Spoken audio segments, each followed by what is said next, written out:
Claro, porque es así. La diferencia es que a mí me interesa mucho hablar del cine viejo, como habrán visto, de la historia del cine, porque son las películas que me gustan, ciertamente más que mis propias películas, como le debe suceder a todo el mundo. Pero ellos prefieren que yo hable de las películas, entonces, bueno, vamos a tratar de hacer ese duelo.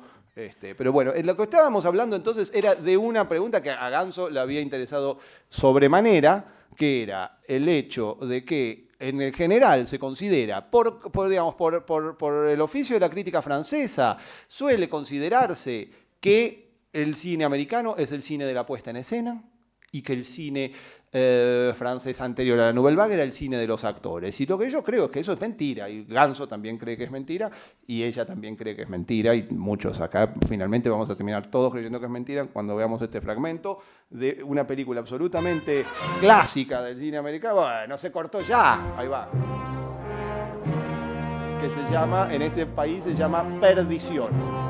Y en mi país se llama Pacto de Sangre, que son dos títulos mucho mejores que Doble Indemnización, que es el título original, un título inexplicable, ¿no? Bueno, entonces vamos a ver el comienzo de esto. Míralo vos también, ¿no?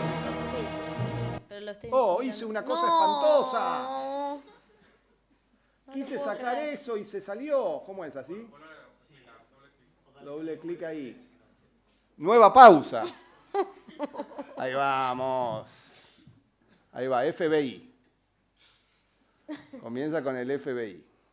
Eso lo tenés que sacar. Eso lo tengo que sacar, derechos reservados. Vos ahí. Yo lo tengo que sacar así. No, pero si hago esto, no hago esto. Vos me estás, Te estoy llevando llevando a la debacle. En K. Eco. Ahí va. Mirá, y ahí viene un coso.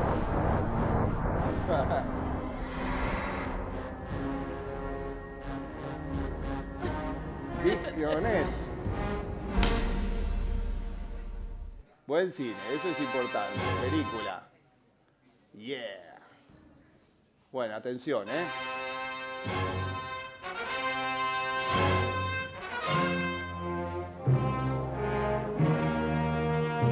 Como todo el mundo sabe qué es esta película, ¿no? Es posiblemente la película más significativa del cine negro. Por eso cuando habíamos dicho, Melville, cuando se basa en las películas americanas, dice la actuación contenida, la actuación...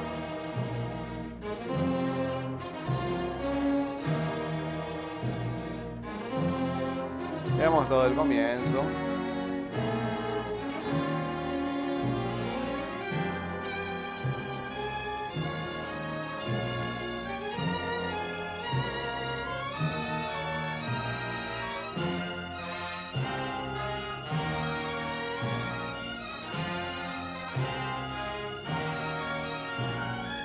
¿Puedo decir que tengo que avanzar? Ya no. Ahí está. Bueno.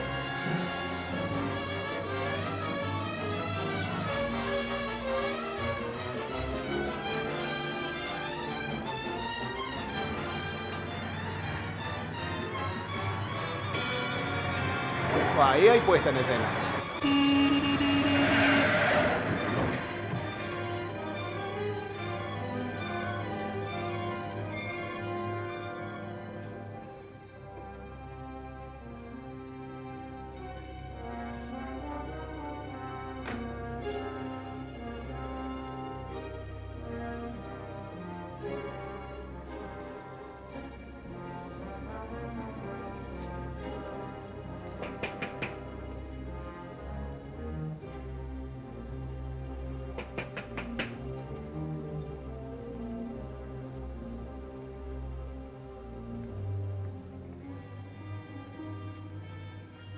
Hello there, Mr. Neff.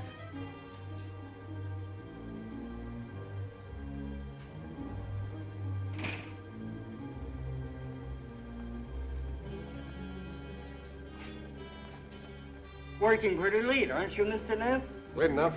Let's ride. You look kind of all in at that. I'm fine. How is the insurance business, Mr. Neff? Okay. They wouldn't ever sell me any. They said I had something loose in my heart. I say it's rheumatism. Yeah? 12.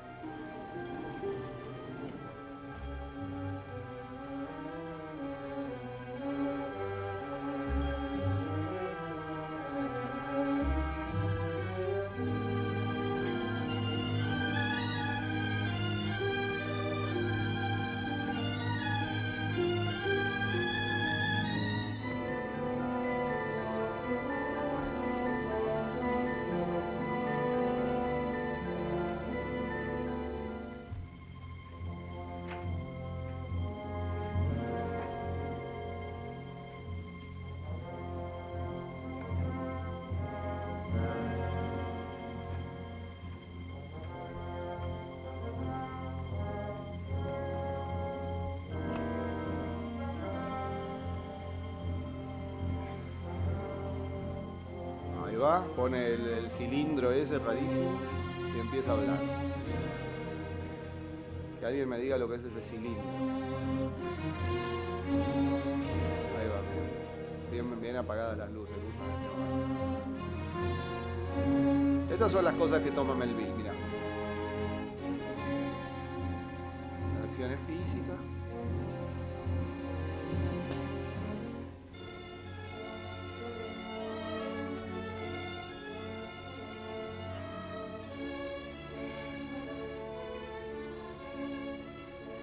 Claro, esto sería el gel.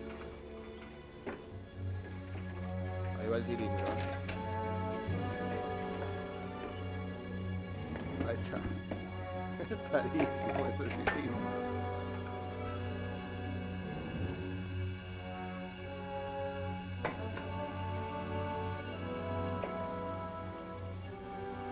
Office memorandum. Walter Neff to Barton Keyes, claims manager. Los Angeles, July 16th, 1938. Dear Keyes, suppose you'll call this a confession when you hear it. Well, I don't like the word confession. I just want to set you right about something you couldn't see because it was smack up against your nose. You think you're such a hot potato as a claims manager, such a wolf on a phony claim. Maybe you are. But let's take a look at that Dietrichson claim. Accident and double indemnity. You were pretty good in there for a while, Keyes. You said it wasn't an accident.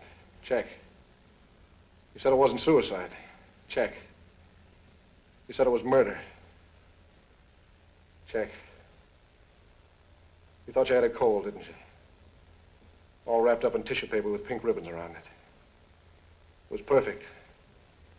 Except it wasn't because you made one mistake. Just one little mistake. When it came to picking the killer, you picked the wrong guy. You want to know who killed Dietrichson? Hold tight to that cheap cigar of yours, Keyes. I killed Dietrichson. Me, Walter Neff. Insurance salesman. 35 years old, unmarried, no visible scars. Until a while ago, that is. Yes, I killed him. I killed him for money. And for a woman. And I didn't get the money, and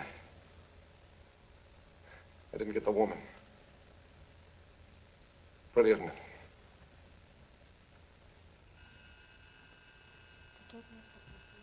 ¿Eh? ¿Qué año es Pacto de Sangre, che? 46, ¿eh? It all began last May. No. Around the end of May, it Guerra, was. creo. I'd been out to Glendale to deliver a policy Bueno, on some dairy cortemos. trucks. Bueno, mi culo, la que no se actúa. ¿Estamos de acuerdo? Es decir, principio, quiero decir, cuando uno piensa en el cine americano, es decir, pensémoslo desde la perspectiva melvilliana, que es lindo porque uno se imagina efectivamente a un cineasta que reflexionó sobre otro cine. Es un cineasta, podemos prender la luz, ¿no? Ya, no voy a seguir mostrando esta película.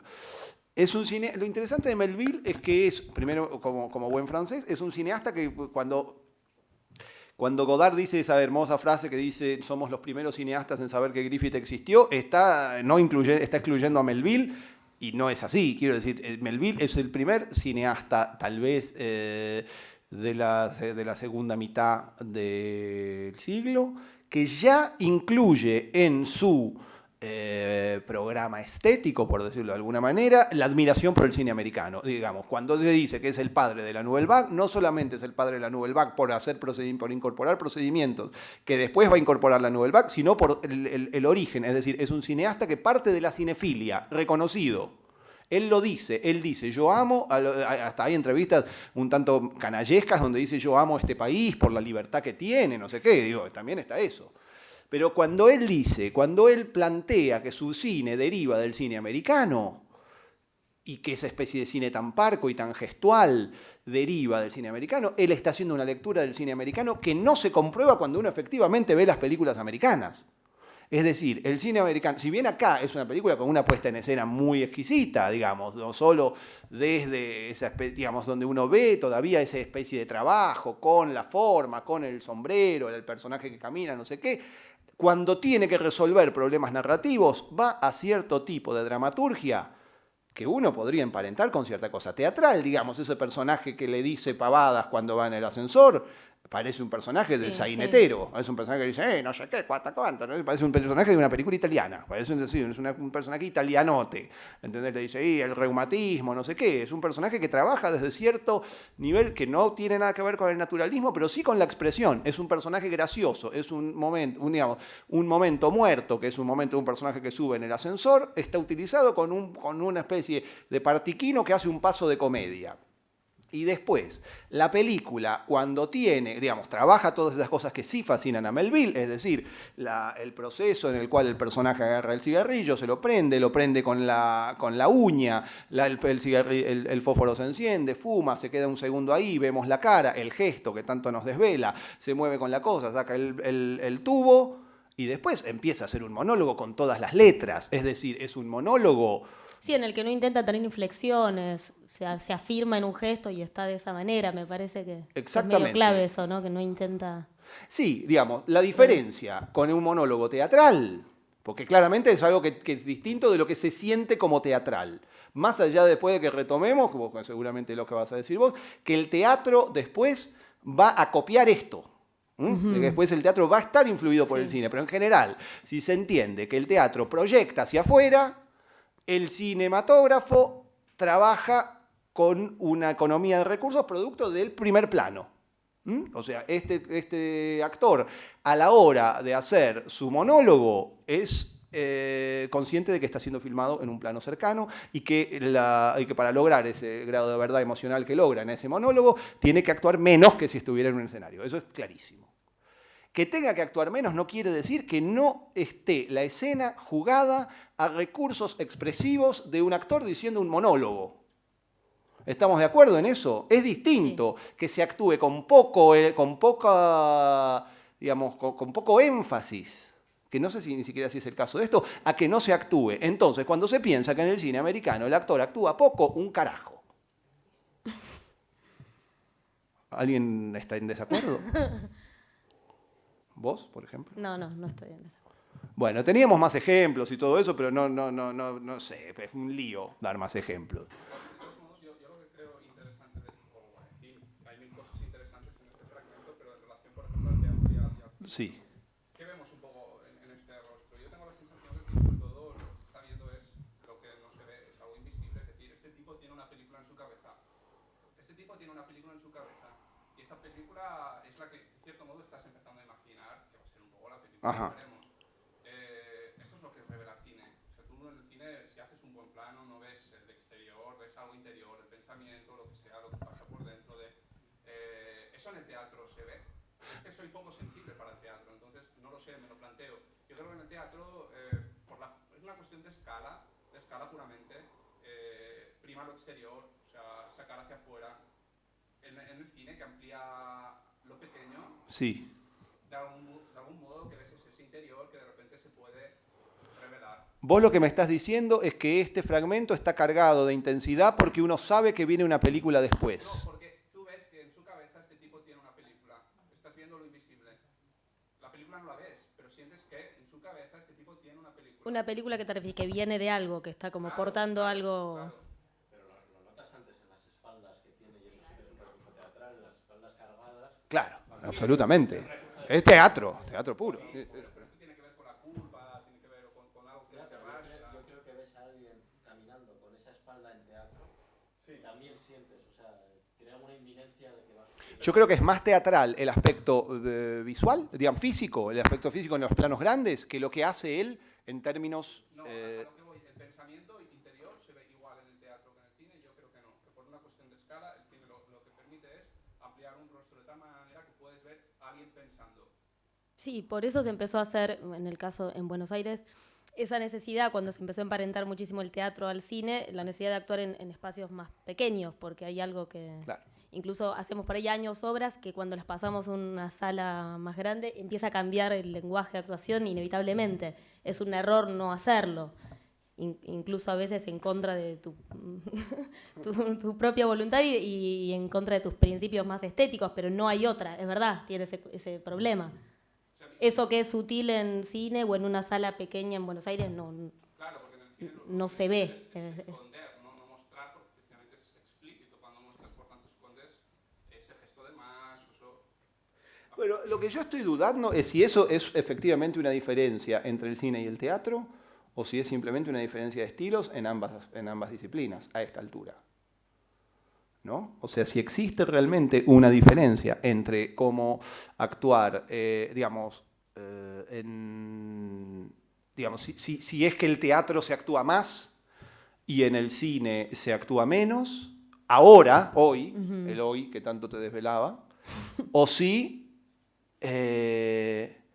es que hay algunas personas que hacen teatro de una manera y cine de una manera, y hay otras personas que lo mismo, digamos. Ahí me parece que por ahí sí son escuelas. Yo diría que yo lo planteo como una posibilidad del medio, y en realidad no lo plantearía tanto como cine, teatro, como cámara, tener una cámara, porque incluso en el teatro puedes utilizar una cámara para grabar y proyectar, ¿no? Por Sí. alguna manera estaríamos utilizando ciertos recursos, pero que implica tener una cámara para grabar un rostro. Yo tengo la sensación que en el cine tú te enfrentas a historias posibles que te cuenta un rostro. El rostro de Laura tiene sus historias personales. Como esa actriz es capaz de hacer películas interpretadas.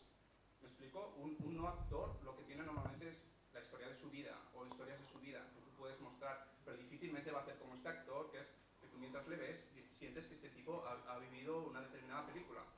O sea, vos decís que el actor de alguna manera encarna una narración en su cara, digamos, que la cara que es... Que tú ves aquí una película en su cabeza.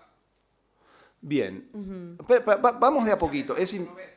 Me parece que es como una especie de tesis demasiado fuerte para tener ahora, porque digo, es como una conclusión a la cual llegar. Me parece interesante, pero pensémoslo desde el vamos. Pensemos vos, por ejemplo, ¿por qué no nos contás vos cómo fue? Porque, digamos, para entender esto, ya que estamos un poco en tema de cómo trabajar el tema del cinematógrafo y cómo se relaciona con el actor, ya que hemos establecido que existen distintas maneras de entenderlo, en donde por un lado existe la idea del actor expresando mucho y la idea del actor que trabaja más que nada con expresión, es decir, sin tanta... Hemos visto que en el cine americano ha llegado, por ejemplo, en este caso, a mi gusto, ha llegado a una especie de síntesis bastante virtuosa, ¿no? En donde el actor actúa algo completamente diferente de lo que se considera como teatral en el sentido de la proyección, pero a la vez tiene un nivel de interpretación alto, es decir, donde trabaja mucho y donde toma un montón de decisiones, es decir, donde no existe, como no necesariamente sucede, por ejemplo, en Melville. Yo no sé, por ahí estoy obsesionado con Melville porque las escenas que tenemos que filmar cuando volamos a Buenos Aires tienen algo melvilliano y un poco de eso es lo que vamos a hablar cuando hablemos de cómo trabajar eso. Pero digo... la idea moderna, quiero decir, el cine moderno en relación con el actor, supongo que habrán estado hablando de eso todo el tiempo, o al menos la versión con la que, digamos, que hemos heredado de Deleuze, es la idea del medium, ¿no es cierto? La idea del actor que se despoja prácticamente de cualquier cosa y simplemente es un conductor de la narración. Cuando yo hice la película anterior que hice, que se va a dar ahora en unas horas, que se llamaba Historias Extraordinarias, un poco estaba sostenida sobre esa idea. Los personajes principales se llamaban de cualquier manera, se llamaban X, H y Z, y salvo uno de ellos, digamos, que era actor, Ninguno de los otros era actor. Éramos simplemente personajes que no teníamos nombre y no hablábamos nunca en todo el decurso de la película. De los protagonistas, claro. Después estaban los personajes que eran de ficción. Pero los personajes intermedios, los personajes intermediarios, es decir, los protagonistas, aquellos que éramos depositarios del punto de vista, éramos personajes que simplemente éramos figuras atravesadas por la narración. Un poco lo que decís vos. Es decir, ninguno tenía que hablar prácticamente nada, digamos, ninguno tenía que hablar y simplemente nuestra cara iba a ser atravesada por esa especie de texto en off que de alguna manera fluía a través de nosotros. Esa era la idea. Pero entonces, por eso tenía que actuar yo. En la película actúo yo y yo no soy actor, incluso soy un actor bastante malo, digamos. Pero yo tenía que estar, era imprescindible que estuviera yo para que esa condición esencial del actor como mero vehículo de la narración se hiciera plausible. Si estaba cualquier otro, era un actor. Pero como era yo, evidentemente yo no era un actor, no era nada, era una especie de... ¿Vieron, si alguna vez alguno hizo cine, vieron cuando, por ejemplo, se está por hacer una escena y entonces el director se pone adelante de la cámara para que lo midan, para que le midan la luz y para que le midan el foco, y entonces un poco hace la escena hasta que después viene el actor de verdad y la hace de verdad? Bueno, un poco la película era eso. Era como si nosotros estuviéramos ahí poniendo la cara para que después un actor de verdad viniese a interpretarla, como si la película fuese un ensayo de la película real. Es bueno eso porque pasa a veces en ensayos de teatro también, que cuando se pasa letra aparece a veces algo muchísimo más fresco y más interesante que cuando se actúa. Claro, que muchas veces se encuentran cosas ahí que es como, ay, ¿por qué no probás así esa escena? Como la haces mientras pasas letra. Digamos, Renoir decía que quién era el que, no me acuerdo quiénes lo habían aconsejado, de que la manera de leer el guión, de ensayar, era primero leer el guión obligando a los actores a no expresar nada, a leerlo en un estado de absoluta neutralidad. ¿Entendés? Se leía el guión en la...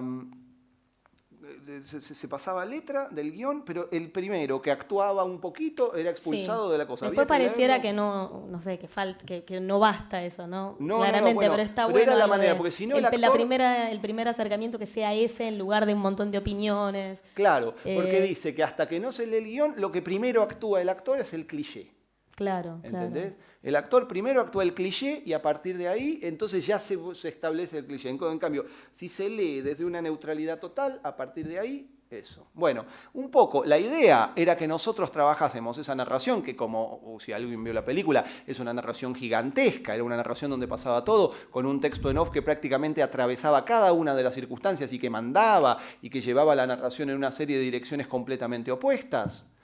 La clave era que los que llevábamos la narración adelante fuésemos provisorios, fuésemos personajes provisorios, fuésemos personajes completamente, casi una especie de personajes muletos, donde la ficción estaba debilitada desde ese comienzo. Los personajes no tenían nombre, como en las ficciones de Kafka, es decir, o de las ficciones en las que se basa Kafka, lo mismo en las de Edgar Allan Poe, donde los nombres se interpretan con una inicial. Entonces uno sabe que la narración es un poco parte de la narración misma y a la vez tampoco podíamos hablar. ¿Y eso por qué no hablar? Eso es interesante. ¿Por qué no podíamos hablar? Porque una cara, un rostro, puede ser lo suficientemente transparente para ser meramente una vía de narración. Pero una forma de hablar ya comporta una psicología, ya comporta una manera de ser, me parece. Y ahí trae me parece que un buen tema que, como dice Gonzalo, quizás está bueno no hacer la diferencia entre teatro y cine, o por lo menos el teatro que hacemos hoy. Claro. Porque me parece que sí, que el gran problema a veces del actor es a raíz de la formación más psicologista, o pensar que los personajes tienen psicología, no te permitís una posibilidad enorme que tiene que ver con no tener esas barreras, como el personaje no haría tal cosa. Claro. Que los personajes no se definen se define a partir de afirmar algunas cosas que no tienen lógica, que no tendrían que tener la lógica de una tipología, un personaje que no se permitiría tal cosa, y los actores están muy esclavos de eso muchas veces. Claro. Quizás recién ahora hay una formación más ecléctica que claro, no el actor establece una psicología y a partir de eso Claro, por ejemplo, yo tengo una discusión permanente, yo enseño guión en la Universidad del Cine de Buenos Aires, ¿no? Y entonces sucede algo que siempre es el momento donde la gente se pelea. Porque entonces se le explica al actor, al alumno, perdón, que se dice cómo se pone, cómo se escribe el guión, que se pone el nombre en mayúscula cuando el personaje aparece en cuadro, no sé qué, y que el personaje se describe, primero se describe todas las características del personaje que vayan a ser evidentes y una serie de cosas técnicas de cómo escribir el guión, ¿verdad? Y entonces siempre hay alguien que levanta la mano y dice, ¿y no se describen características psicológicas del personaje, no sé qué? No, yo creo que no sé qué, no sé qué. Y siempre hay otro que levanta la mano, y ese es el que inicia el debate, que dice, yo leí un libro de guión en donde dicen que al principio, o leí un guión, donde dicen que al principio hay que poner una serie de características psicológicas del personaje, en donde dice, el personaje, características de los personajes. Y entonces dicen, por ejemplo, Julio nació en Bariloche a principios de la década del 40. Sus padres, no sé qué, y una especie de vida de los personajes, no sé qué. Entonces dice, cuando era muy pequeño, su hermano se cayó al lago y él fue a rescatarlo, como Bailey, el de Qué bello es vivir, y se tiró a rescatarlo, no sé qué. Eso fue para siempre algo que acompañó a Julio, un montón de cosas. Y entonces, cuando uno lee eso, antes del guión, ¿no?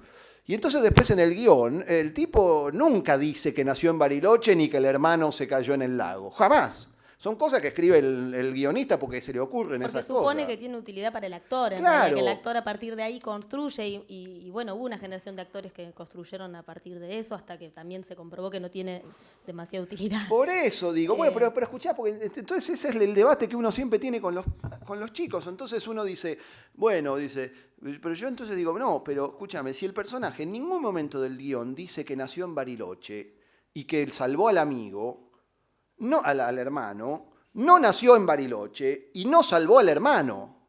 Un personaje, el hermano no existe. El personaje, si no dice de dónde nació, no nació en ningún lado. Claro, el personaje mismo no existe.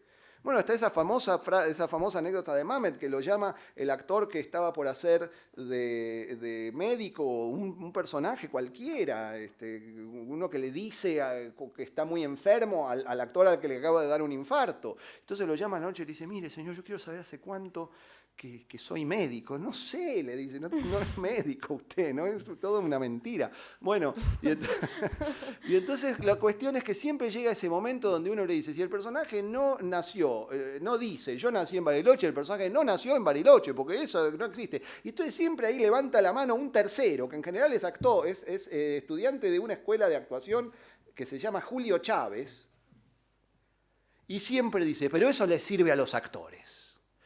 Como desde una especie de lugar objetando todo el lugar de los cineastas, levanta la mano y dice, pero eso te sirve, eso es útil para los actores. Como diciendo, yo te estoy incorporando algo con lo cual vos no podés lidiar. Y entonces ahí se produce el debate con el cual la clase se termina, porque uno dice, mira, yo trabajo con actores, yo enseño guión, pero yo en realidad soy director, no sé qué. Y un actor no le sirve para nada saber que cuando era chico se ahogó en el río. No, y ahí viene lo del gesto, porque el otro día estábamos conversando una escena que tenemos que filmar a la vuelta y volví, como estamos con el tema del gesto, a partir de esto y a ver dónde aparece ese ejemplo, que me dijiste, creo que es un personaje, es una asesina, decía, es un personaje que se ríe, que se igual permite reírse, se ríe, cada tanto se ríe. Claro. Y un gesto, sí, desde ahí uno puede construir a partir de un gesto, entender que es alguien que es duro y que eso que asesinó gente en la Guerra Fría y a la vez decir, bueno, pero tiene algo, en su comportamiento puede entrar una risa en plano y que eso no sea... Bueno, pero eso es otra cosa. Pero entonces vos me dijiste, te voy a mandar en cana, porque vos me dijiste, claro, porque de hecho es el único personaje que amó, me decís vos. Bueno, te voy a mandar en cana, es el único personaje que amó. ¿Y eso qué? Cuando vos estás actuando la risa, vos estás pensando, pero yo amé. No, es verdad que no. Cuando pero el actor... ¿hay actores acá? Claro, no hay actores. No, porque quizás otro dice, sí, a mí... Pero no se puede, no, porque aunque diga que sí, ¿qué? Cuando el tipo está ahí, por ejemplo, ¿cómo actuás que se te murió un hermanito? ¿Cómo actúas No, eso? no estoy de acuerdo. Lo Como que dije está- porque no cuando sé tenés por que qué lo hablar, dije. te me tengo que salió. declarar el amor a vos. ¿Cómo tengo que decir que se ahogó el hermanito? Decir, che, yo te quiero decir que... No sé, ¿cómo se actúa que se ahogó el hermanito? No, podés, quise no decir se que, ahogó, que tenía no un existe el comportamiento un hermanito. poco más blando, que podía entrar en eso. Eso es otra cosa, ahí bueno, aguanta- lo dije de una manera que sí, como que no estoy de acuerdo ni yo al decirlo, no sé por qué lo Claro. dije así. Pero era bueno, se supone que es una persona que tiene algo blando también. No se sé. puede actuar pensando en algo del pasado, se actúa el presente, sí. Que yo creo que al actor es importante posicionarlo en un tiempo, en un espacio. Sí. Que creo que al actor es importante posicionarlo dentro de un tiempo o un espacio para generar que no puede ser un actor que vivió la Segunda Guerra Mundial o estamos creando un personaje que vivió la Segunda Guerra Mundial y no se le dice. Que me parece que es importante para que se identifique con una sociedad o con una situación. ¿Pero ¿Se por me qué? entiende o no? Sí, pero por ahí no estamos de acuerdo. Claro. Lo que digo es, ¿no? Porque digo, Sí, a sí, ver, pero me gustaría escucharte más eso. ¿Por qué qué pensás que...? Pensemos una cosa. Desde la actuación, Porque- ¿cómo eso lo haces cuerpo? La Segunda Guerra Mundial. ¿Cómo lo hace un actor? a ver, vamos a pensar una situación. Ella está acá, pero ella, digamos, que tiene que... a ver, ¿qué tenés que hacer? Inventemos una situación cualquiera. Tenés que... es un juicio esto. No, bueno, un juicio por ahí te da más la razón a vos. Sí, es un juicio. Seamos valientes.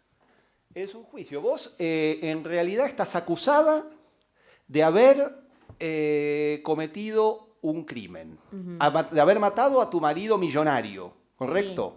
Está bien, mataste a tu marido millonario, pero sin embargo, como tenés carita de ángel, te ganaste a todo el mundo. Pero sin embargo, todo prueba que sos vos, un detective famoso, a la Hercule Poirot de Agatha Christie, te metió en cana. Y entonces vos sentís que tenés de alguna manera que seducir a todos y decir que sos completamente inocente, no sé qué, haciéndote la niña, pero en realidad todos sabemos que sos una perversa, ponele, una especie de cosa así. Entonces tenés un texto diciendo, yo quiero decirles que yo lo amaba, no sé qué, una cosa así.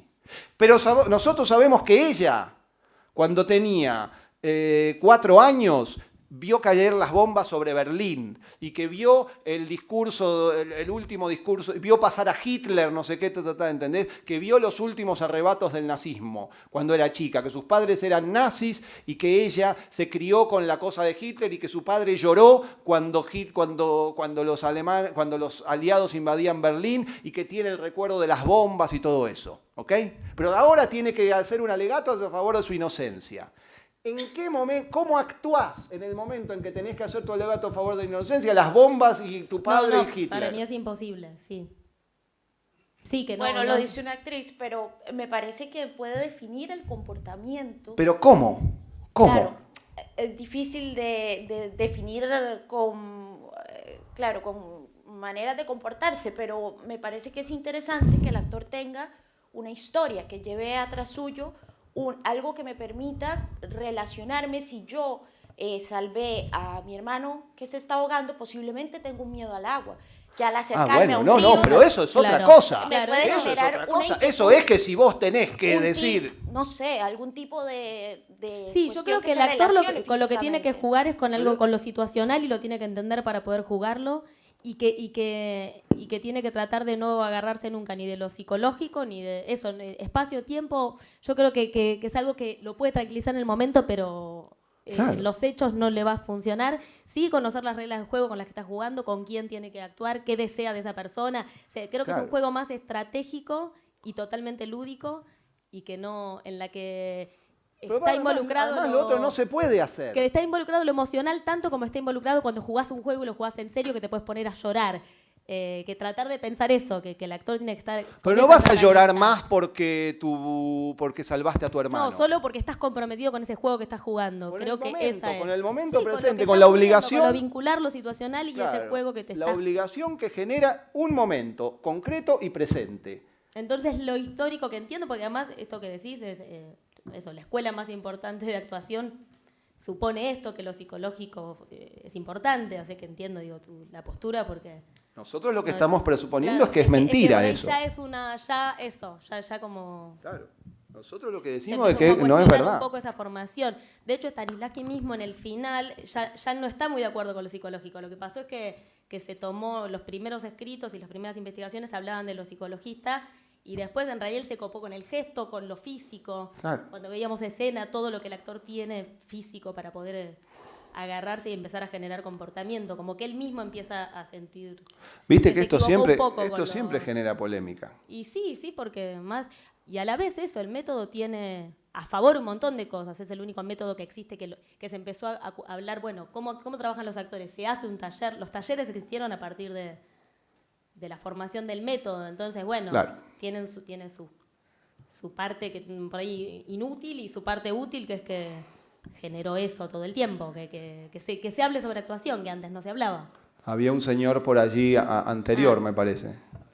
¿No? Yo iba a hacer una pequeña intervención antes, ahora hago circular el micro. Sí.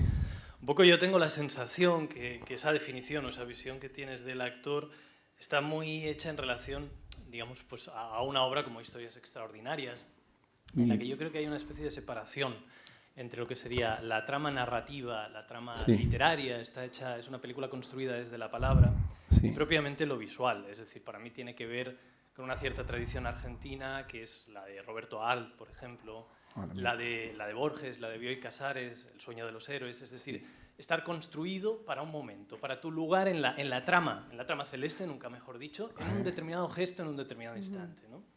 En ese sentido, lo visual, el actor, la psicología pueden quedar hasta cierto punto aparte, ¿no? Y pienso sobre todo pues, en el que yo creo que es un elemento central a la hora de entrar en la película, ¿no? Es decir, yo sé que tú has hablado en ocasiones de Tintín, del cómic, pero para mí Roberto Alt está detrás de una manera muy poderosa, un cierto espíritu que late de ahí, ¿no? Entonces, a mí lo que me ha suscitado ahora al hablar del actor desde este punto de vista es curiosidad por saber si lo que estáis trabajando ahora es en esta línea.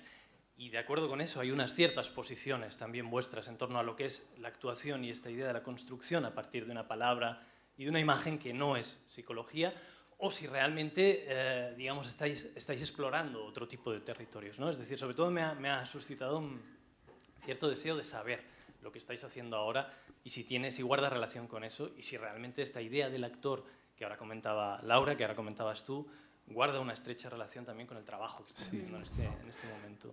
Bueno, lo que es que no te parece, porque digo, eso me parece que es como el tema de fondo. ¿No te parece que contestemos primero las preguntas de los muchachos? De todas maneras, me sorprende un poco tu referencia a Art, porque siento que Art es, digamos, en principio me sorprende que unas a Borges y a Art, porque me parece que son opuestos en ese sentido. Me parece que Art es precisamente un actor, no es un actor, es un escritor que trabaja fuertemente el psicologismo, en el sentido de que sus narraciones son narraciones básicamente de personajes y de climas que tienen que ver con los personajes.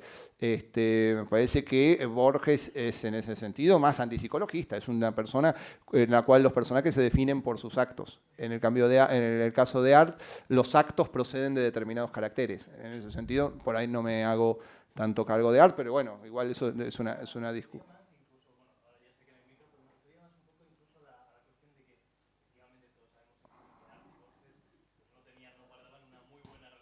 Sí. No es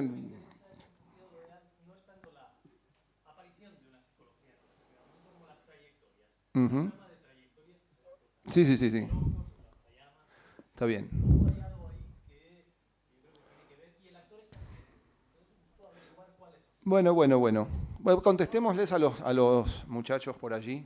Bueno, aquí el muchacho quiere plantear una Lo cuestión eres. que de alguna forma entronca con lo primero que ha planteado Gonzalo, Sí. y que ahora a partir de esta idea de el personaje que tiene biografía se me plantea, que es que en cierta manera Gonzalo nos ha puesto la idea de un actor, un rostro, alguien que ya tiene una historia en la cabeza, que tiene una película en la cabeza.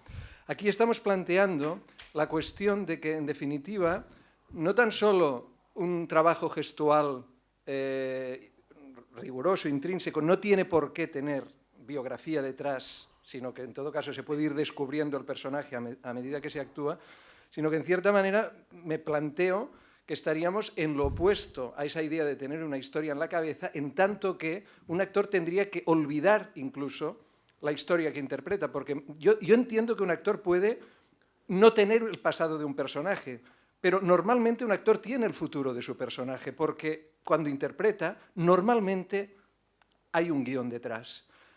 Recuerdo una anécdota de Peter Brook que explicaba que con unos estudiantes trabajando el Rey Lear, la mejor interpretación que había sacado de la primera escena, la escena de la partición del reino, de Regania, una de las hermanas malas, fue la interpretación de una mujer que, por fortuna, dice Brook, no conocía al Rey Lear.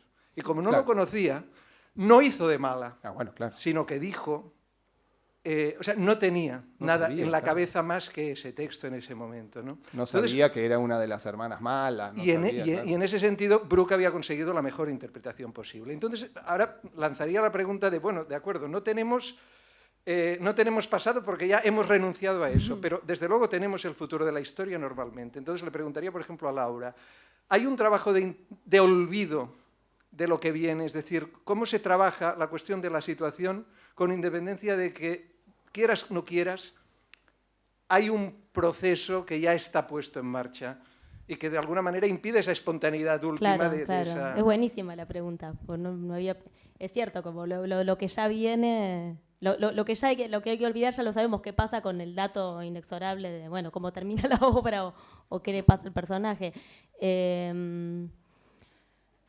Sí, creo que sí, que debe suponer eso, ¿no? Que como cualquier juego, tampoco, digamos, en los juegos no vas a saber cómo va a terminar ese partido. Entonces, ahí sí viene la actuación y el simular que eso está ocurriendo por primera vez. Y ahí viene, sí, quizás la zona, eso, el artilugio del actor, y ahí con lo que cuenta el actor para engañarnos y generar eso. No hay peor actor que el actor que sabe el final, me parece a mí, ¿no? Sí, a la vez lo saben todos, por eso es cierto. Pero, por ejemplo, como... hay una escena que es la de Chávez, hay una actuación que el propio Chávez, que es un actor, por otro lado, no tan malo, que actúa, pero en esa actúa mal, digamos, que se llama, en una película que se llama El Custodio, de un muy amigo nuestro, que es un guardaespaldas que finalmente termina suicidándose. Y entonces uno, cuando lo ve, se sabe el final. No, perdón, mata al político. Y él no se suicida. No, pero igual no importa, estás todo el tiempo pensando que lo va a matar. Claro. Se sabe el final. Sí, se sabe el final porque es un tipo que está todo el tiempo... Está dando indicios del final, todo el tiempo. Está como... De espaldas al político y... Como poniendo cara diciendo que voy a matarlo. Esto va a ir a una zona, sí. Claro. Que pensábamos eso, qué mejor con el ejemplo de Brook. Yo creo que casi el actor, me parece que en base a esa pregunta hay que tratar de intentar trabajar casi en la dirección opuesta por intuición y después ver qué te puede acercar a eso, que sería lo que esta señora hizo sin saberlo. Claro. Que era como, bueno, como no sabía que era mala, quizás probó completamente lo opuesto, que creo que la particularidad de los actores que tienen una formación más antimétodo es que eso, como el personaje no haría no existe esa premisa, bueno, el personaje haría tal cosa, se permiten ir en dirección opuesta muchísimas veces. Y eso genera un sentido como... También es eso, es algo que empezó intentando reproducir la vida con el naturalismo y en realidad la vida es muchísimo más compleja y tampoco uno tiene reacciones ante determinadas cosas, es más extraño. Vos decís entonces que el actor tiene que ir en contra de la funcionalidad de la escena. Yo creo que sí, que por lo menos puede ser un buen camino, tratar de casi ir en contra, no permitirse actuar eso que el texto dice. Es decir, que la escena está puesta para que funcione como indicio de que él la va a matar y él tiene que actuar lo contrario. Casi intuitivamente, y que después el director intente ver no sé qué línea sí debería aparecer, pero creo que sí, que para generar un sentido nuevo y algo que no tenga que ver con identificación concreto, que lo que el espectador espera, casi convendría. A mí lo que me parece interesante es que si cogemos el fragmento de Perdición, sí. ¿por qué todos entendemos? Aquí había un gesto que sería de mirar hacia atrás. Cuando una persona Va rebobinando, proyectando. Si nosotros no sabemos inglés, yo creo que eso lo vemos igual. Si no entendemos lo que dice. Si quitamos el sonido, lo vemos igual. ¿Por qué lo entendemos? ¿Por qué entendemos ese gesto de es un hombre que está mirando hacia atrás? Eso sí que se ve en el cine. Sí, en ese Entonces, caso no está actuando lo opuesto, ahí estoy de acuerdo, pero claro, porque no No, todo pero el yo tiempo siento se que, necesita... que hay otras cosas que hace que sí son lo Pero opuesto. no estaría actuando. Lo que Está quiero bárbaro y No, que viene de unas no está vacaciones. actuando que está bárbaro, pero tampoco está actuando la culpa para mí. No, la culpa no. porque te está... preguntas sobre él, te haces preguntas, Exacto. pero no, Ves, claro. ves que hay algo que no lo ves, en realidad. Esa película tú no la ves, no sabes. Pero Y, yo y no por eso es estoy tan- misterioso, por eso es interesante, por eso lo quieres ver, porque no lo estás viendo. ¿Qué es lo Sí, que tiene en sí, la sí, cabeza sí. este tipo que mira hacia atrás? Eso es una película posible. Vamos a ver si podemos descubrir qué le hace tener ese rostro en ese momento determinado o ese gesto. Pero en ese yo no sentido, el estoy tan gesto... de acuerdo con que él esté pensando en la película. Ahí es Pero- donde, ahí es pero es donde que da igual la diferimos, película me en la que parece a esté mí. pensando. Es A lo mejor una, estaba claro, pensando una en la que te en- preguntas en- cosas, claro. Eso da igual. Está bien, lo pero importante es que la película nos revela... aún así está, yo lo que siento es más radical. Yo siento que vos no te preguntás en qué es lo que viene, sino que ves lo que está haciendo en ese momento. Sí, sí, sí. Que ves a un tipo cansado que está diciendo, y ahí sí dice, bueno, te voy a contar algo, no sé qué, pero que uno no está tratando de abstraerse e ir a una cosa, sino que lo que estás viendo es una... Y en ese sentido, me parece que él, en lugar de mostrar a un tipo desesperado, digamos, en lugar de actuar a un desesperado y a un culposo que está por hacer una confesión, actúa a un cansado decepcionado. Me parece que en ese sentido la escena va en otra dirección. Él se siente y dice, bueno, te quiero decir que no sé qué. ¿Te acuerdas? No sé cuánto. No sé, te digo, sigue actuando duro, sigue actuando en una dirección de dureza. Es un personaje que todavía está entero, simplemente está cansado y está decepcionado, pero no está quebrado, no llora. Un tipo que hace una confesión, uno diría, bueno, sería más a partir del llanto. No, él sigue manteniendo, como decís vos, afirma, Sí. va en una dirección concreta. Y quizás eso, enganchada también con esto del futuro, también es si uno está jugando el juego claramente y en la acción está ocurriendo, es la única manera de despegarse de lo que va a venir, porque si no lo que va a venir también es psicologista. Claro. También es una posición, bueno, como tengo que llegar acá, el actor debería Tengo hacer que esto actuar. porque en el final también sería tratar de desligarse casi de pasado y futuro. Claro. O sea, yo lo que creo interesante es que en el cine no nos pondremos nunca de acuerdo con las palabras en relación a nombrar esto. Exacto, es decir, exacto, esto exacto. es desolación. Pero en cambio, a nivel de intuición visual, todos vemos algo parecido. Que no está ilustrando. Vemos algo parecido. Claro. Por eso es cinematográfico y no literario. Porque sentimos que está mirando hacia atrás, que tiene algún Claro. problema. Lo que no sabemos exactamente cuál es. Por tanto, es una imagen misteriosa y una Eso. imagen interior. Sí, pero algo Entonces, está ocurriendo. Está bien, claro. claro. Pero si nos ponemos a decir qué es lo que está ocurriendo, ahí es donde viene la mala interpretación. Por ejemplo, en cierto modo, el gesto sería un conector entre el interior y el exterior, para entendernos. Claro, Si exacto. decimos, ¿un gesto de qué? Pues un gesto de tristeza. La tristeza, si yo ahora le digo a Pablo que la filme, no sabrá qué hacer. Si le digo filma el agua, sabe hacer el plano del agua. ¿Cómo la ves, la tristeza? Si le dices a un actor con cara triste, sabemos que eso es patético. Absolutamente. Pero Absolutamente. ¿se puede transmitir la experiencia, una sensación que visualmente nos haga experimentar a nosotros en nuestra cabeza la tristeza? Ese es el arte, para mí es el misterio, precisamente, algo que Bueno, vendrá de una imagen que se crea en nuestra cabeza. ¿Me explico? Totalmente de acuerdo. Pero entonces ahí hay una, digamos, la definición de que es un conector entre el interior y el exterior es una definición casi ideal. Pero es casi ideal y no ideal porque uno siente, la pregunta es si ese conector es consciente o inconsciente. Es decir, si hay manera de generar De control controlar eso, claro. sobre eso. ¿Ok?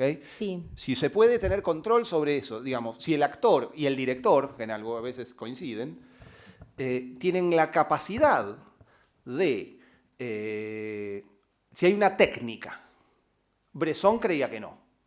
Bresson creía que el actor tenía que actuar lo que no sabía que estaba actuando, que tenía que actuar prácticamente olvidando cualquier intención técnica sobre su propio trabajo, que tenía que actuar aquello que, digamos, que tenía que actuar casi como un animal o como un objeto. Bueno, después la técnica americana cree lo contrario. La técnica americana es precisamente una técnica, va en la dirección de que existe determinada gestualidad. A la vez uno sabe o intuye que en la medida en que esa gestualidad sea muy consciente, se vuelve más dura. Entonces, Yo creo que quizás lo que hay que empezar a cuestionar o por lo menos sí poner un poco en telejuicio es la idea eso del actor reconcentrado. Está bueno esto del pasaje en el gesto, porque quizás ahí es donde aparece la grieta y que la particularidad del actor es cuando puede mostrar, y ahí sí aparece no lo psicologista, pero sí lo personal, que es que el actor se permita ahí dejarse filmar y que aparezca. El otro día teníamos esta charla en relación al gesto y me decía, ¿pero qué es eso? El que yo le decía, cuando uno es más, cuando uno se expone muchísimo actuando es cuando desaparece el yo y realmente uno puede empezar a pensar en un personaje si ve, o identificarse con eso, porque sería eso, cuanto más me expongo, más desaparezco. Y él me decía, ¿pero exponer qué? Y era muy difícil llegar a algo técnico, porque es tan intangible que no quería intentar buscarle palabra, era ¿qué palabra usa uno? igual esa y uno idea, lo ve Eva, en los igual, actores, sí. Es como permitir que haya un canal emocional que tenga que ver con vos y no con la idea del personaje, que en ese pasaje aparezca, que es lo más particular que te puede pasar actuando, y es cuando uno ve al actor y dice, ay, no sé, que genere ese misterio porque está permitiendo que se vea algo que no le puedo poner nombre. igual No sé la cómo frase, llamarlo. la frase es compleja. La frase, cuanto más me expongo, más desaparezco. Es una frase extraordinaria y compleja, que es como difícil de entender. ¿No? Digo, no, Por eso decía si era una especie de esquizofrenia y me baso un poco en las cosas que habéis mostrado los estudiantes en el taller de comunicación, en la fascinación del problema del doble o del otro, y el problema del espejo y el saber pasar al otro lado. Sí. O sea... Pero no es lo que estás diciendo vos. No, en ¿No? realidad es como casi que no hay el doble, sino que en ese pasaje que Gonzalo Pero dice entre incorporas el gesto, otro distinto. Sí, O pero sea, para tú te mí tienes que despojar de ti para poder encarnar el otro, ¿o no? Yo creo que no. ¿No? Que pasa Pero toda la entonces lo operación que dices, contraria, cuando más me expongo, cuando me más expongo yo, Laura, desaparezco. como persona, cuando me expongo, cuando me dejo filmar, cuando dejo que algo aparezca que viene de un lugar muy íntimo y que uno puede después entrenar más el instrumento emocional que tiene y todo, pero tiene que ver con ponerse un poco en bolas, perdón, es decir, como con permitir que eso te filme. Creo que eso, lejos de pensar el doble, que es el momento en el que más uno se expone y permite que que no es el doble, es uno en un estado... Bueno, no sé si lo entiendo, o sea, obscenamente... nunca he sido actriz, pero Es difícil de entender. el problema de un poco lo que yo me representaba era el problema un poco de poder encarnar a otra persona. Tú tienes que, en cierta manera, desaparecer tú y al mismo tiempo dejar entrar el otro en ti, pero que te toque. Yo imagino, no lo sé, si yo fuera actriz, imagino que para encarnar la tristeza tendría que pensar en una cosa que a mí me ha conmovido tanto, que me ha hecho vivir pura tristeza, y entonces podría encarnarla.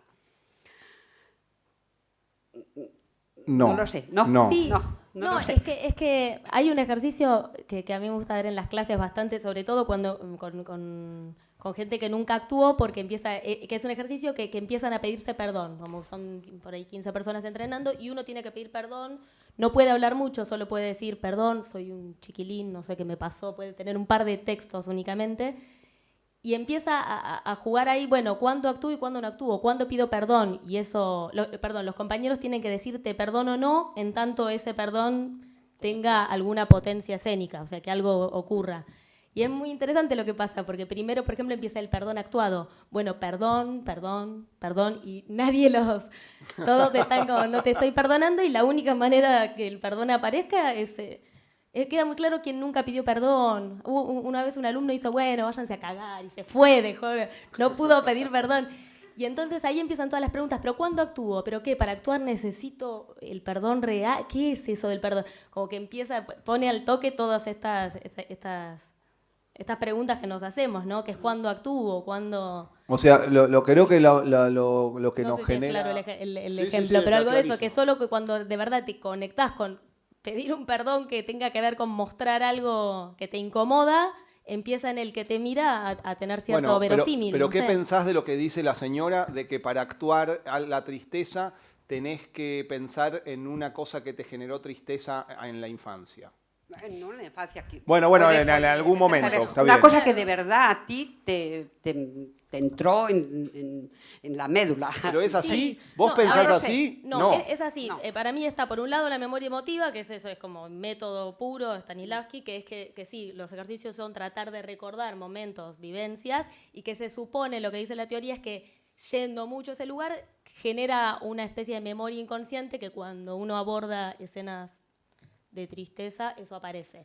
Qué sé yo, no sé, Meryl Streep lo hará y lo hace bastante bien, no sé, no puedo decir que la técnica es mala porque hay actores geniales que son formados en esa técnica y es buena. A mí Es me da raro, la igual te sensación- digo, como director, es raro pensar que el actor cuando viene la toma viene rápido acordándose Como si no de hubiera su... tiempo, ¿no? Como si no hubiera tiempo Claro, para como dale, ponerme a dale, que pensar me en mi estoy abuela, acordando claro. del momento triste, filmame ahora, claro. Claro. Uno Pero piensa... como director, ¿cómo haces tú? O sea, cuando haces un casting, Yo ¿cómo no- haces para escoger un actor o una actriz? Y para saber que es bueno y que te va a dar lo que tú le pides. ¿Cómo lo haces? Eso, igual... Le exiges unos gestos, le pones en situación, hay o no psicología. O sea, todo esto creo que nos interesa a todos. Sí, Sí, sí. sí, gusta el igual cine. vos estabas por decir algo en contra de Meryl. No, en contra del No, método. en contra de Meryl, no. Sí. No, que algo de que eso, que por un lado está la memoria emotiva y por otro lado está, que por eso son cosas que son muy difíciles de explicar porque a la vez yo no puedo decir, cuando actúo y lloro, me despego de mi... Claro. No, pero no tengo, por ejemplo, como no tengo formación en método y eso, como casi que me formé con profesores que aborrecían un poco el método, no tengo ese ejercicio de pensar en algo que me pasó. No contento con esto, igual, no sé cómo explicarlo, es muy difícil de explicarlo.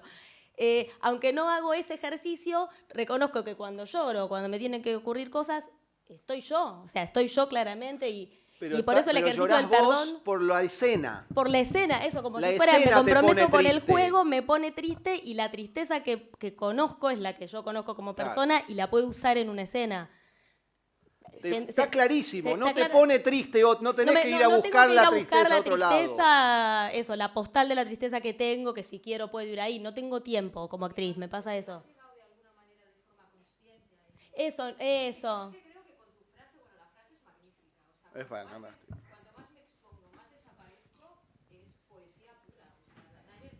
Eso, y al exponerse, bueno, uno usa las emociones, por supuesto, personales, pero no es la anécdota, esto que es verdad, no voy ahí. A mí a lo que me remite la frase es a que de alguna manera desaparece el yo consciente.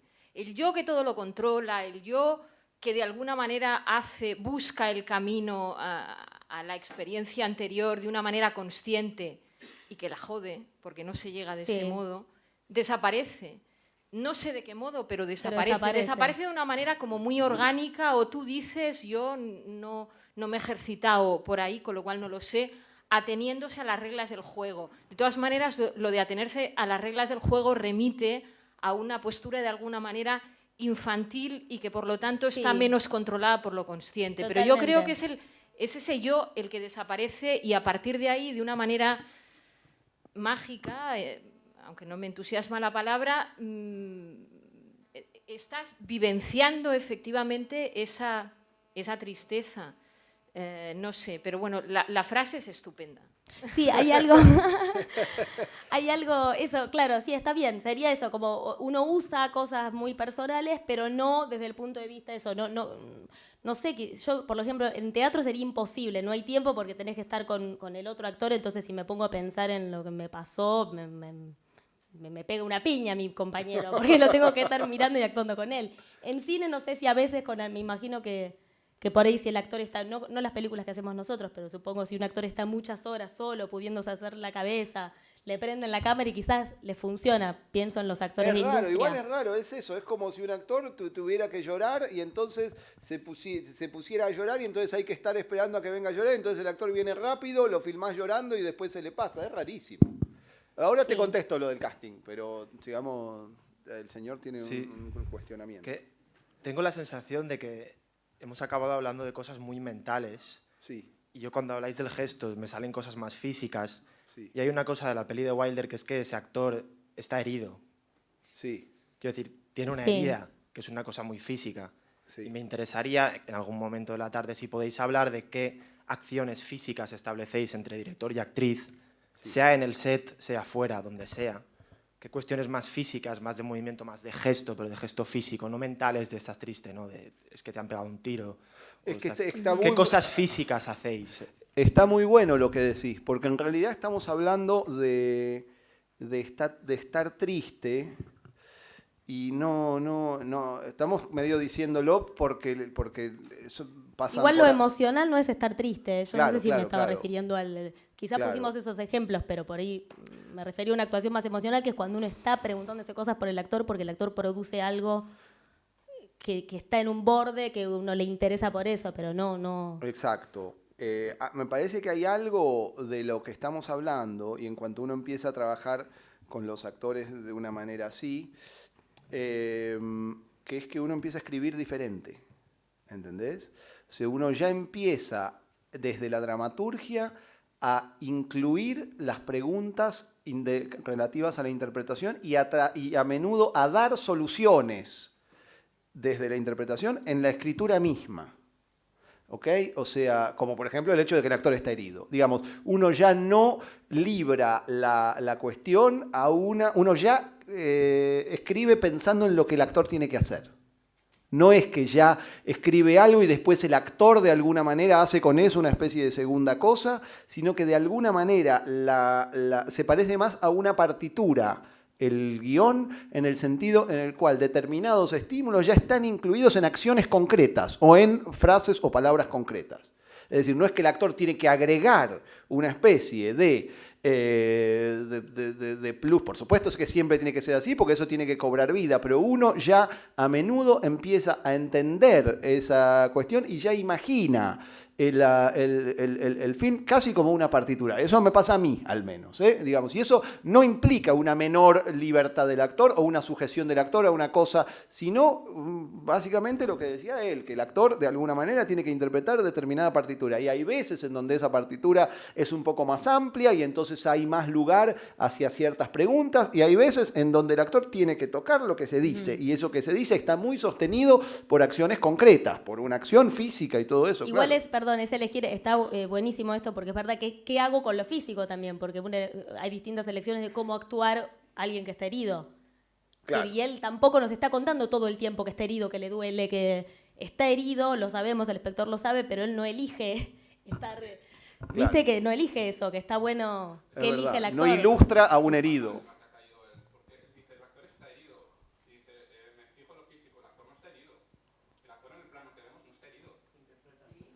Sabemos que está herido, pero no está actuando que está herido, claro. No vemos que está herido. Si nosotros cogemos el plano, ese actor no está herido. Ni en la vida real. La película que tú dices, eso es una película, eso es un peso. Y Friedman no consigue que eso sea un peso físico. Sí, pero ese actor, a ver, sí, pero que ese actor no está herido. O sea, en el plano no está herido. Tú lo ves porque en el plano anterior o no sé dónde has visto que está herido.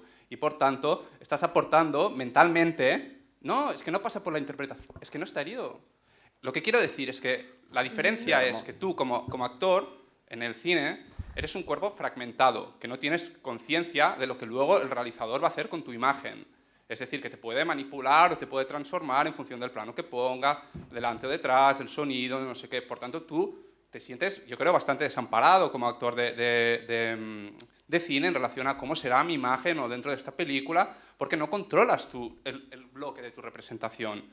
Es muy diferente el teatro. Y yo creo que muchos de los problemas que estamos comentando vienen de que el tipo de interpretación de teatro sí que pasa por ese yo sé cómo empiezo y acaba mi historia, porque la ves entera. Pero cuando tú estás interpretando un plano con una cámara, te ponen un fragmento y luego tú estás así y yo voy a hacer que él diga, ah, yo te veo herida. Pero no estás herida, lo está viendo en su cabeza.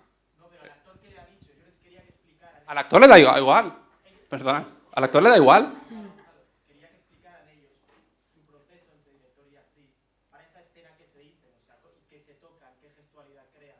No es el que le diga, no, estás triste, no, sino cómo le haces una señal, cómo os movéis entre los dos, cómo generáis ese peso que es una película, pero a nivel físico, porque estoy seguro de que Friedman Murray sabía que aquí había una cuestión de una herida, y que él estaba herido. Ya sé que tú sabes el espectador, pero el actor lo sabía cuando... Es probable, sí. Es probable. Podría Sí, ser que seguro. no, también. Da igual. No, Da no, igual, no. porque podría haber empezado la película con ese plano. Ahí, Gonzalo, creo que todos creemos que sabía que Sí, estaba. pero... No, ahora imaginemos que el montaje empieza justo en ese plano. Justo en ese plano la película. Y te ahorras los anteriores. ¿Sería posible? ¿Veríamos que está herido? Ah, podríamos intuirlo, pero no lo veríamos.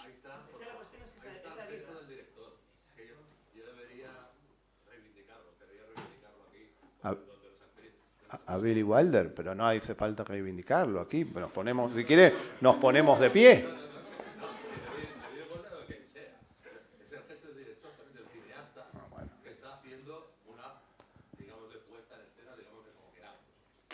Empieza la película como la empieza, como lo ha dicho Gonzalo, es decir, no empieza la película con el plano de Fred Murray, empieza la película en la calle. Y empieza la película en la calle, ¿por qué? Porque quiere él hacerlo así y porque quiere de alguna manera empezar ahí. Entonces, ese es un gesto del director también, un gesto del director que nos lleva al gesto del actor. Entonces, pero ese todo es un gesto del director, claro. Entonces, ese gesto del director me parece muy importante a mí, muy importante en el sentido de, insisto, llamarle puesta en escena o si no, como quieras, pero le da un sentido a la película que complementa el gesto del actor. Eso mi querido amigo, nunca estuvo en duda. Complementa el gesto del actor en el sentido de que no le da todo el protagonismo al actor. No, eso está clarísimo. Eso nunca estuvo en duda, digamos. No estamos creyendo que los actores hacen las películas, para nada, y muchísimo menos en este film o en ningún film de Billy Wilder. No, nunca estamos diciendo eso. Lo que estamos diciendo, a mí me interesa menos hablar en ese sentido, si se quiere, soy un poco formalista. Y la palabra director es una palabra que no me gusta, porque es una palabra que tiene que ver con un señor, con una persona física, digamos. Lo interesante es hablar de narrador, que es una especie de palabra más abstracta, que es la mezcla del director y de todos, ¿no? Y que, quiero decir, Billy Wilder está muerto y, sin embargo, el narrador de esta película está vivo. Entonces, ¿cómo se comporta el narrador en relación con sus actores? ¿Qué lugar les da el narrador a los actores? Y en ese sentido, todo pasa por el narrador, absolutamente todo. Tanto una película en la cual, tanto en una película de Casabetes, en donde el narrador aspira a parecer como por afuera de la circunstancia, como que aspira a generar la sensación de que la narración lo excede. Y que, por ejemplo, en Husband, cuando los personajes dicen, nos vamos a Londres, uno tiene la sensación de que decidieron irse a Londres en el momento de la toma. Qué sé yo si es así o no, pero uno tiene la sensación de que ellos dicen, nos vamos a Londres, y que el narrador se tuvo que ir a Londres con ellos porque lo decidieron ahí. Tanto en esa película cuanto en una película de Orson Welles, uno tiene la sensación, donde está todo absolutamente digitado, el narrador es el último responsable de cada una de las cosas. Lo que estamos viendo es que en algunos films, efectivamente, el narrador se vuelve, si se quiere, más permeable a que los actores hagan algo, digamos, trabajen más, y hay algunos narradores en los cuales el actor está más sometido a una puesta en escena que puede prescindir de él, digamos, en donde no requiere tanto de su capacidad técnica. Eso es lo que estamos diciendo. Nunca dijimos que los actores son más importantes que los directores, pero por el amor de Dios.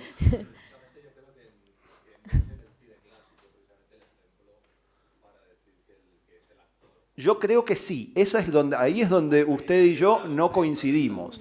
Yo creo que sí, y si anduviera este aparato, le mostraría más escenas en donde usted vería que, por ejemplo, muchísimo más, porque si no, ¿en cuál es? Vamos a ver. Pensemos en distintos formatos, distintas formas del cine. Pensemos, por ejemplo, en la Nouvelle Vague. Pensemos en el neorrealismo italiano y pensemos, por ejemplo, en la cinematografía oriental en cualquier época. Mire el continente gigantesco que le estoy dando, la cinematografía oriental en cualquier época. Desde Ozu hasta, qué sé yo, no sé, Naomi Kawase. En ninguna de esas cinematografías el actor tiene tanto lugar como en la cinematografía americana clásica del 30 y 40. En ninguna. En el cine italiano hay determinada expresión, pero como dice todo el mundo, porque los italianos son de una manera, pero digamos, son actores prácticamente sin técnica. Uno ve La Terra Trema y son unos tipos ahí, etcétera. El cine americano, el cine italiano empieza a adquirir protagonismo del actor cuando empiezan a copiar el formato americano. Cuando Visconti empieza a copiar el formato americano. Ahí el cine italiano se vuelve excesivamente técnico en cuanto a los actores. En la Nouvelle Vague ni hablar. A medida que se va volviendo más intelectual, los actores se van convirtiendo. Y ni hablar, por ejemplo, de Antonioni. Bueno, no, el cine americano es donde los actores actúan.